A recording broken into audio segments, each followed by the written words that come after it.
Hallo und herzlich willkommen. In diesem Video stelle ich den Nano-Eck-Filter von Dennerle vor. Ich habe den Nano-Eck-Filter von Dennerle schon in meinem ersten 12 Liter Aquarium eingesetzt. Netto sind in diesem Becken vielleicht 10 Liter Wasser, wenn man Steine und Sand abzieht und mit einberechnet, dass es nicht ganz gefüllt ist. Ich habe dort den Filter inzwischen 2 Wochen erfolgreich laufen lassen und bin damit so zufrieden, dass ich ihn jetzt auch für mein zweites 12 Liter Aquarium gekauft habe.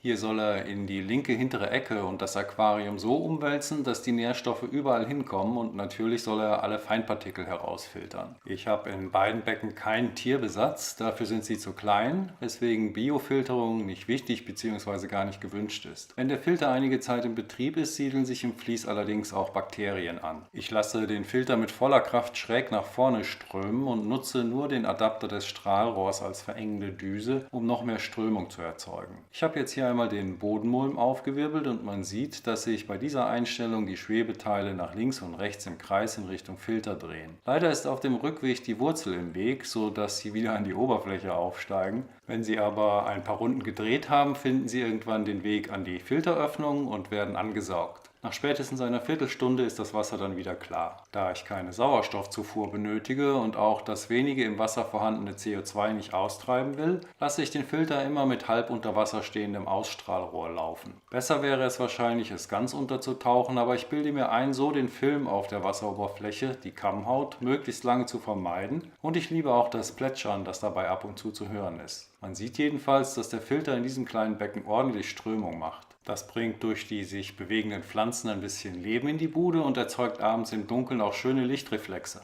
Der Filter ist 17 cm hoch, 7 cm breit und an der dicksten Stelle 4 cm tief, und er soll für Aquarien von 10 bis 40 Liter geeignet sein. Er soll eine Pumpleistung von maximal 150 Liter pro Stunde haben. Das Wasser in meinem Aquarium würde also im besten Fall 15 Mal in der Stunde durch den Filter laufen. Der Stromverbrauch soll bei 2 Watt in der Stunde liegen. In der Packung befindet sich der Filter mit dem Netzkabel, eine kleine Tüte mit dem Zubehör und die Bedienungsanleitung. Das Zubehör teilt sich dann wie folgt auf. Da ist einmal das Strahlrohr mit einer kleinen Bürste für die Düsen des Strahlrohrs, ein Endstopfen für das Strahlrohr, ein Adapter, um das Strahlrohr am Filter anstecken zu können, und ein gebogener Adapter, mit dem man das Strahlrohr nach unten ausrichten kann. Mit diesem Teil, das im Betrieb nicht am Filter bleibt, kann man das Strahlrohr von innen reinigen, wenn sich dort zum Beispiel Algen festgesetzt haben. Das Strahlrohr befestigt man jetzt wie folgt. Man steckt den Adapter in den Wasserauslass und darauf das Strahlrohr, und dann kann man es in die Richtung drehen, in die man die Strömung haben will.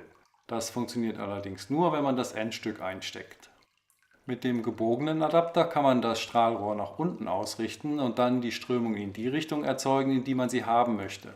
Wenn irgendwann die Strömung nachlässt, kann man mit diesem kleinen Stift jede einzelne Düse sauber machen. Vorne am Stift ist an einem Draht eine kleine Bürste dran, und wie effektvoll das ist, zeige ich gleich noch. Zum Zubehör gehören noch 2 kleine Schwämme, die kann man unten und oben in die Lücke stecken, die in der Ecke hinter dem Filter entsteht. So kann man verhindern, dass zum Beispiel Garnelen hinter den Filter kriechen und den Weg nicht mehr herausfinden. Oberhalb des Strahlrohrs befindet sich das Einstellrad, mit dem man die Stärke des Strahls regeln kann. Man kann so sehr gut einstellen, welche Strömung man in seinem Becken haben möchte bzw. wie viel man braucht. Stellt man das Rädchen auf volle Leistung, kommt schon ganz ordentlich Wasser aus dem Filter heraus. Den Filter öffnet man, indem man einfach an beiden Teilen zieht und dann den unteren Teil auseinanderdrückt.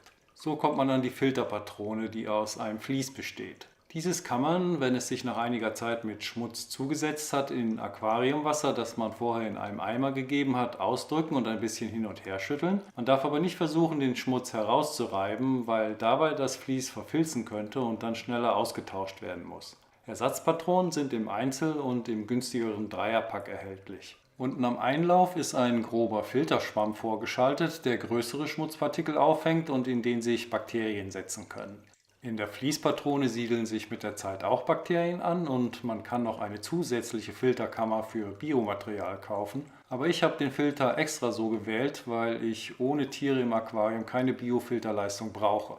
Bevor man den Filter das erste Mal in Betrieb nimmt, wäscht man den gesamten unteren Teil mit seinem ganzen Inhalt einmal warm ab. Ist das geschehen, steckt man die beiden Teile wieder zusammen und bevor ich den Filter einsetze, mache ich zur Sicherheit die Propfen, mit denen er an den Aquariumscheiben befestigt wird, nass und setze ihn dann in die dafür vorgesehene Ecke. Dann versuche ich die Luft hinter den Propfen wegzudrücken. Ich bilde mir ein, dass sie dann ein bisschen länger halten. Für den Fall, dass die Saugkraft irgendwann nachlässt, sind Ersatzpropfen erhältlich. Nach dem Anschalten kann es sein, dass noch Luft im Filter ist und er ein wenig knistert.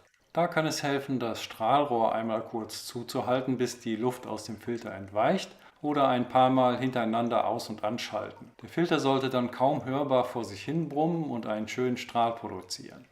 Hat man den entsprechenden Adapter in den Ausfluss eingesetzt, kann man das Strahlrohr darauf stecken. Man kann die Düsen nach unten zeigen lassen oder, wenn man Sauerstoff ins Wasser einbringen will, nach oben ausrichten. Man sollte dann aber regelmäßig zu der kleinen Bürste greifen, die als Zubehör beigelegt ist, und die Düsen reinigen. Wie man hier sieht, macht das eine Menge aus, und das, obwohl das Rohr hier das erste Mal in Betrieb war.